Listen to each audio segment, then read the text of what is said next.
Vâng, xin chào các bạn đến với chương trình là hướng dẫn xây kênh TikTok toàn tập. Mục tiêu của chương trình này thì tôi mong muốn là sau khi các bạn học xong cái chương trình này các bạn hoàn toàn có thể tự xây cho mình và không cần nhờ bất cứ một ai. Và chúng ta xây một cách chuẩn hệ tư tưởng từ đầu, mục tiêu rõ ràng, chứ không xây kênh với lại cái mục tiêu mà mình không rõ ràng và sau này mình mất rất nhiều thời gian. Thì mục tiêu của khóa học này mong muốn là sau khi mọi người làm xong có thể xây kênh từ 10 đến 100k follow. Đấy, bây giờ chúng ta sẽ vào bài học chi tiết đầu tiên. Ok. Vậy thì trước khi xây kênh ấy, thì tôi biết các bạn đã tham gia khá nhiều khóa học rồi, chủ động tìm khá nhiều thông tin rồi. Nhưng mà bây giờ chúng ta cùng học một cái bài đầu tiên nhé. Cái bài đầu tiên này thì nó giống như một câu chuyện là ngày xưa tôi có quen một bạn, thì bạn là bạn nữ và bạn ấy cũng đã có rất nhiều người yêu rồi. Thì mối tình đầu tiên của bạn ấy một thanh niên khi bạn học cấp 3 thì rất đẹp trai, thư sinh, nhưng mà cuối cùng bạn ấy phát hiện ra là cái bạn nam kia lừa đảo, là Sở Khanh, và yêu một lúc 3-4 người. Thì bạn nữ đã mất rất nhiều niềm tin. Thì sau đó khi bạn ấy lên đại học thì bạn lại gặp tiếp một bạn nam nữa.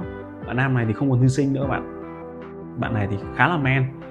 Và yêu một thời gian thì bạn ấy cũng lại nhận ra là anh này bắt cá hai tay. Và lúc đấy niềm tin với đàn ông của bạn ấy giảm sút khá là nhiều. Thì mãi một thời gian sau, đến năm đại học thứ 3 thì bạn ấy mới dám yêu tiếp.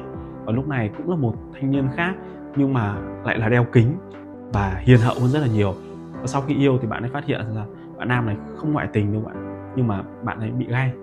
Thì bạn ấy lại mất tiếp niềm tin nữa. Và đến khi bạn ấy ra trường rồi, bạn ấy dám mở lòng với một bạn đồng nghiệp. Thì sau khi yêu một thời gian thì cũng phát hiện ra bạn này cũng lại yêu con gái của giám đốc. Thì cuối cùng ấy, sau 4 mối tình thì bạn ấy nhận ra một điều là đàn ông đều là những cái loại đều lừa đảo và gian dối. Và chính điều này làm bạn ấy mất hết niềm tin vào đàn ông, do 4 người đằng trước ấy chính là những cái thứ mà trải nghiệm cũ của các bạn ấy mang lại cho các bạn ấy một cái trải nghiệm đàn ông xấu, tệ, không nên yêu đàn ông nữa. Thì một ngày đẹp trời thì một mối tình chân ái xuất hiện và bạn ấy đã từ chối rất nhiều lần rồi. Và đến cuối cùng ấy, mối tình nó diễn ra khoảng hơn 1 năm trời thì bạn nam ấy có chủ động theo đuổi thôi. Và cuối cùng thì cái lúc này bạn nam bạn ấy bỏ cuộc ấy, thì bạn nữ mới nhận ra một điều là bạn này thực sự rất là tốt, nhưng lúc đấy quá muộn rồi, tại vì có một cô gái khác đến và làm bạn nam kia thay đổi. Và lúc ấy bạn ấy đã không còn muốn tiếp tục để theo đuổi cô gái kia nữa. Vậy thì câu chuyện này chỉ đơn giản thôi. Nếu mà chúng ta cứ bám chấp vào những cái thứ mà chúng ta đã trải nghiệm và chúng ta đã học rồi ấy, thì nó đem lại cho chúng ta một cái dữ liệu cũ, đó là tất cả mọi thứ nó đều sai, dẫn đến chúng ta mất niềm tin. Vậy thì cái này nó là một trong những cái công thức khá là hay để mọi người có thể áp dụng vào làm content nhé, để chúng ta xóa bỏ những cái nhận thức cũ đi. Nếu không một ngày đẹp trời ấy, là khi có một nội dung mới, một nội dung hay đến mà mọi người thay vì đón nhận thì mọi người lại từ chối tìm hiểu. Đấy, vậy thì đây nó chính là một trong những bài học đầu tiên, đó là tôi gọi là phá chấp ạ. Phá chấp. Vậy thì cái cách bộ não của con người hoạt động như thế nào ạ? Rồi, thứ nhất, con người chúng ta nhận dạng thông tin đầu vào ạ. Thông tin đầu vào thì gồm những gì? Thứ nhất, đó là video, đó là hình ảnh, đó là âm thanh,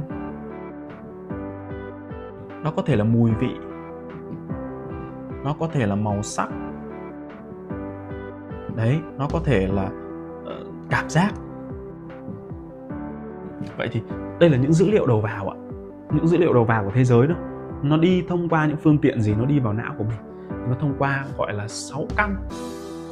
6 căn này là gì? Thứ nhất là mắt, mũi, lưỡi, tai, thân và ý. Mắt là gì? Mắt đem lại hình ảnh các bạn ạ. Mũi là mùi vị. Đấy, mắt còn là video, nó còn là màu sắc nữa. Lưỡi là mùi vị các bạn. Mũi cũng là hương, mũi là hương nữa. Hương các bạn. Mũi phải là hương. Đấy, còn lưỡi là mùi vị. Còn tai là gì? Tai là âm thanh. Còn thân là gì? Là cảm giác. Ý này là nó dẫn đến những hành động trong não, nó thay đổi. Vậy thì khi chúng ta hiểu được rồi, đây là 6 cái cửa vào thông tin của con người. Vậy thì khi mà chúng ta nhận được thông tin từ hình ảnh, nó đi qua mắt, và mắt nó truyền tải vào một thứ ở bên trong, đó là chúng ta gọi là não. Truyền tải thông tin dữ liệu đầu vào não nó giống như kiểu máy tính các bạn. Nó sẽ có thiết bị input và output. Input đấy là gì? Là bàn phím, là chuột. Còn output đấy là gì? Có thể là âm thanh, là cái loa, hoặc là có thể là máy in, hoặc là những cái thứ khác ạ, để nó trả ra dữ liệu. Và xử lý trung tâm là gì? Là cái con CPU bên trong đấy. Vậy thì đây là 6 cái giác quan. Mỗi giác quan nó sẽ ứng với lại một cái đối tượng đấy, và nó đi vào não mình. Đi vào não thì nó lại xảy ra một cái hiện tượng nữa các bạn. Đó là hiện tượng so sánh. Nó so sánh với cái gì ạ? Nó so sánh với cái lại dữ liệu cũ trong não của mình. Tôi gọi chỗ này là dữ liệu cũ. Dữ liệu cũ. Dữ liệu cũ nó bao gồm gì? Nó bao gồm kiến thức, kinh nghiệm, trải nghiệm. Đó, như anh Thái Công đã nói ấy, bản chất nó chính là dữ liệu cũ. Vậy thì những cái dữ liệu cũ này, ví dụ đối với trường hợp cô gái kia nhé, cô gái nhìn chàng trai thư sinh, cô cũng mất niềm tin rồi. Chàng trai manly cũng mất niềm tin rồi. Chàng trai đeo kính cũng mất niềm tin rồi. Những anh chàng đồng nghiệp tử tế cũng mất niềm tin rồi. Vậy thì ngoài cái việc mà xúc chạm như thế nó xảy ra bộ não và nó so sánh với dữ liệu cũ, khi một người đàn ông khác đến thì cái dữ liệu cũ ở đây nó chính là kiến thức đã trải nghiệm, đã học hỏi nhé, kinh nghiệm và trải nghiệm. Đó, vậy thì khi nó so sánh dữ liệu đầu vào và cái dữ liệu đã có thì nó trả ra hai cái hành vi, hai cái kết quả. So sánh thì đương nhiên nó sẽ có giống và khác. Vậy thì khi nó giống ấy, thì nó xảy ra hiện tượng gì ạ? Khi nó giống thì ngay lập tức nó trả ra một cái thái độ, đó là đồng quan điểm, hay chúng ta gọi là một cái thái độ tích cực.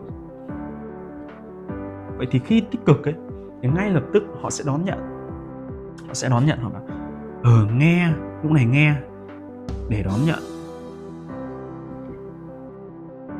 Chúng ta hãy quay lại đối với chúng ta đi. Ví dụ chúng ta gặp một người bạn mới hoặc một người bạn lạ, và khi họ nói ra một cái quan điểm nó giống hệt với những cái mình đã trải nghiệm rồi, ngay lập tức trong não mình nó sẽ trả ra một cái hành vi. Họ sẽ so sánh lại cái lời nói của cái bạn đấy với những cái kiến thức trải nghiệm của mình, và lúc đấy thì não mình trả ra một hành động, đó là giống. Thì bên trong não của chúng ta có một thứ gọi là cái tôi ấy, nó sẽ bảo đúng rồi, bạn này chân ái của mình đây rồi, và ngay lập tức họ sẽ trả ra một cái thái độ tích cực. Lúc này hai người sẽ rất là thân, và bạn này tư duy giống mình, bạn này tuyệt vời. Vậy thì trường hợp khác, đó là nó không giống với lại cái cũ thì nó sinh ra điều gì ạ? Nó không giống thì nó trả một thái độ tiêu cực và sẽ từ chối tiếp nhận thông tin nhé. Từ chối tiếp nhận thông tin. Và cái này là một trong những cái mà giết chết chúng ta khi chúng ta đi học bất cứ một cái nội dung mới nào. Tại vì những cái thứ ngày trước chúng ta nghĩ là chúng ta đã học tốt ấy, chúng ta nghĩ là đúng thì chưa chắc đã đúng.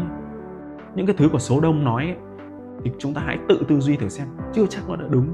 Vậy ấy, khi mà chúng ta là một đứa trẻ thì chúng ta học một cách nhiều nhất. Tại vì dữ liệu cũ của chúng ta có không? Không có. Dữ liệu chúng ta không có. Hoặc là khi chúng ta học một ngành nghề mới ấy, chúng ta ít so sánh. Tại vì sao? Chúng ta cũng chưa có kiến thức, chưa có kinh nghiệm và trải nghiệm về cái lĩnh vực đấy, dẫn đến việc là chúng ta tiếp nhận nó rất là dễ, tiếp nhận cực kỳ dễ luôn. Vậy thì khi chúng ta tiếp nhận dễ thì chúng ta học được rất nhiều. Còn khi ấy, cái vùng kiến thức cũ này nó nhiều lên thì ngay lập tức ấy, nó sẽ so sánh. Và khi so sánh ấy, thì giống thì nghe, còn không giống thì từ chối nghe. Vậy thì mình tự suy xét lại xem cái dữ liệu cũ mình đã học ấy, nó có thật sự đúng hay không. Vậy thì khi chúng ta học ấy, hay chúng ta tiếp nhận thông tin ấy, thì khoan so sánh và phán xét. Chúng ta cứ lắng nghe đã. Cái gì giống thì chúng ta đối chiếu lại xem có đúng hay không. Còn cái gì chưa giống ấy, thì chúng ta để lại và chúng ta hỏi. Thì như thế mới là cách để chúng ta hấp thụ được nhiều thông tin nhất. Nó giống như câu chuyện cô gái kia ấy. Thay vì cô gái từ chối chàng trai đấy thì ok, hãy mở lòng lắng nghe một lần nữa. Tại vì khi sự thật tìm đến, hoặc là khi tình yêu thật sự tìm đến, và cô ấy bị bám chấp vào cái dữ liệu cũ của cô ấy về những người đàn ông ấy, thì cô đã bỏ đi một người đàn ông yêu cô ấy thật sự, dẫn đến mọi thứ đằng trước coi như bỏ đi. Vậy thì bài học này đơn giản thôi, chỉ giúp chúng ta bỏ một thứ, đó là chấp vào cái này. Vậy thì hãy học như một đứa trẻ, đó là mở não lắng nghe. Cái gì hay thì đón nhận, cái gì đúng với mình thì mình ok. Còn cái gì mà thấy ông ấy nói nó chưa đúng, hãy để lại câu hỏi bên dưới, hoặc là có thể hỏi đáp cụ thể, cá nhân mình sẽ giải quyết cho các bạn. Đấy là cái cách học để các bạn có được một cái chương trình học hiệu quả nhất đối với cái sản phẩm của chúng tôi. Xin cảm ơn và chúng ta sang bài học tiếp theo. Thuật toán của YouTube ưu tiên những video có nhiều like. Nếu các bạn thấy video thực sự hữu ích với mình, hãy cho mình xin một like để ủng hộ và chia sẻ video này với những người bạn thực sự là đang cần. Xin cảm ơn.